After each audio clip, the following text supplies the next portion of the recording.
Hey guys, so let's talk about the Amputee shoes some more. So here's the deal. I just changed my settings on the Amputee shoes. And so let's talk about why I did it and what I changed them to. So hopefully things will go even smoother in the future.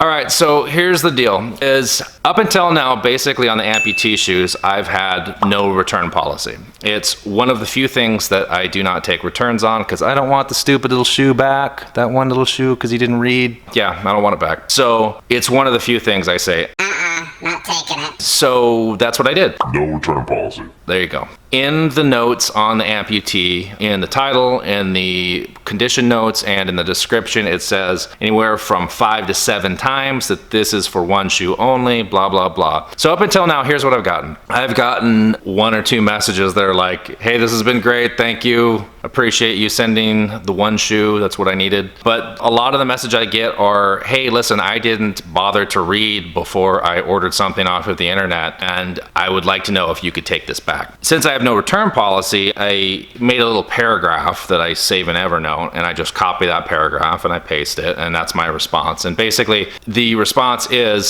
sorry about that. Essentially, I mean, it doesn't say sorry about that. That's what I'm thinking.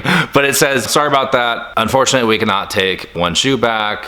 Hope you understand. It's listed this many times in the description, blah, blah, blah. And so I will either just send that and then ghost them when they respond, or I will continue to respond and show them screenshots of their actual order. At that point, usually it's done. But you'll get the occasional person that will just, come on, make one exception, stuff like that. And I just don't. I mean, they've got to understand that we wrote all over it what the item was, including taking a picture of one shoe. So consider it a learning lesson for yourself. So with a no return policy, I thought that I was good to go. And so all of a sudden the other day, I got a return authorized, and it was because it says item not as described. And I'm like, wait, what are you talking about, item not as described? And I'm thinking, who reviewed this? And then I'm thinking, how is this even possible? Let me preface this by, I do returns on almost everything. So for me to do no returns is actually kind of an unusual process for me. So it's not something I usually do. For some people, that's all they do, is they do,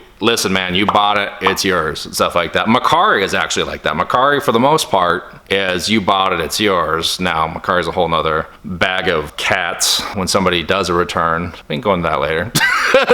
So basically they were able to submit a return. And so my only option on the return is give them their money back or talk to them. And I'm like, what? And so I called eBay. Luckily I've got eBay Concierge. So I've got eBay Concierge. So basically I get a US based, supposedly, person that you can talk to. So it's not some dude overseas that has never sold anything on eBay a day in his life and knows absolutely nothing. And it's not that person. It's somebody in the US that's, you can actually talk to. So that's what I like about Concierge. So I call Concierge and I talk to him, and he says, hey, listen, since you're a top rated seller, here's what we're going to do in this situation. Give them a refund and we will give you a credit back to your invoice. So we'll basically pay you back, and let's just get this person out of your hair. And then they said, here's how you protect yourself in the future. And this is the second time I've had a conversation on just kind of how they would like the Amputee shoes done. So the first time I didn't implement it because I figured people have common sense, and if you show them that it is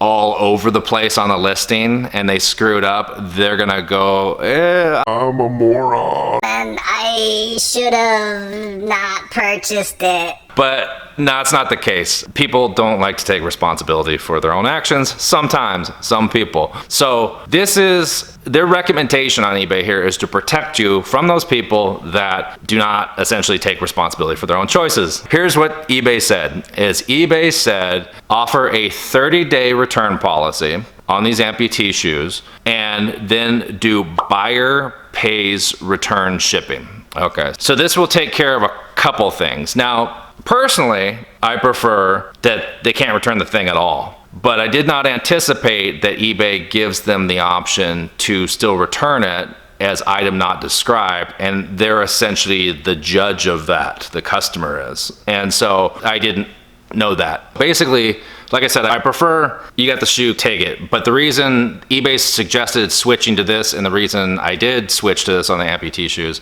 is that under the 30-day return policy, buyer pays return shipping. The vast majority of the people are not going to return the item because they have to pay shipping back. So that eliminates some people. Because some people will look at it as, I paid $20 for the shoe, I have to pay to send it back to you. I'm just not gonna do it because it's a pain in the ass. Now, a lot of people would go, okay, well, I'm shipping this back, and so I'm gonna save myself some, I'm gonna get some of my money back, but a lot of people look at it as an all or nothing thing. I want all my money, or I don't want any of it. So that eliminates some of those people. So if they do ordered by mistake, or that sort of thing when they submit it, that's the way that will go down. They'll pay for the return shipping, you'll get the shoe back, you get screwed on your little PayPal fee a little bit, but that's that. You get the shoe back, and the tiny little shoe lives to fight another day.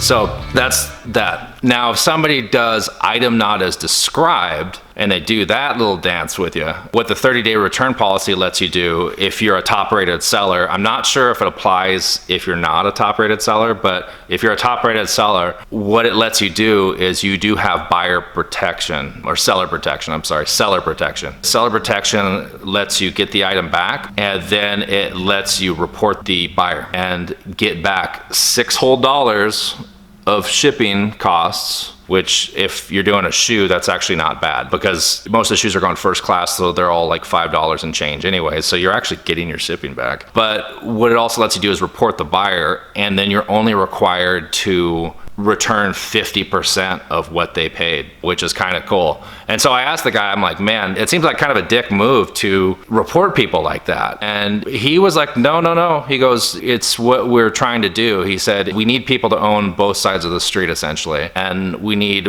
sellers to do what they're supposed to do. And we need buyers, when they make purchases, to look at the listing and read it, essentially. So eBay, as far as concierge goes, talking to them, they said that basically that's what we want, is report the buyers. Now, when you report a buyer, they don't get a message that you reported them. So they don't get like some sort of a notification that you just turn them into the eBay police, essentially. But what it does is it does go on their metrics, and if they get, I think it's like 3 of them or so, their ability to make returns in the future, I believe, is taken away or diminished. And so I'll have to double check that again, but there are some repercussions on their end. So essentially, by reporting these sort of buyers, you're cleaning up the eBay streets, man.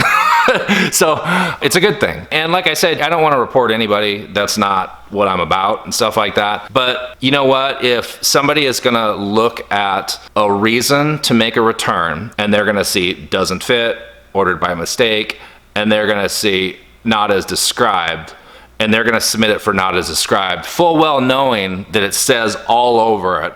Or if they don't know, they just didn't bother to check the listing again, and that's on them. So that is on them. I know that me personally, when I get something in the mail that is off, like it's not what I ordered or something's up, the first thing I do is I go back and check the listing. Now, apparently that's not what everybody does. Apparently people just go, no, ordered 2, got 1, and that's what they do. So anyways, that is eBay's recommendation. I have just started to implement that on the Amputee shoes. So let's see how it goes, man. That was a surprise to me that somebody was actually able to do a return based on item not described and on a no return policy, and it says all over it, 1 shoe, and they're returning it due to 1 shoe. So anywho, so that's that. Hopefully that helps you guys out. All right, like, subscribe, hit the little bell. There's a little tiny bell, and hit that. That's for notifications. So that way you don't have to check out my Instagram and wait for me to post a picture saying, hey, I got a new video. You'll just get an alert or an email. And it'll say, hey, good stuff is up. All right, thanks. Bye-bye.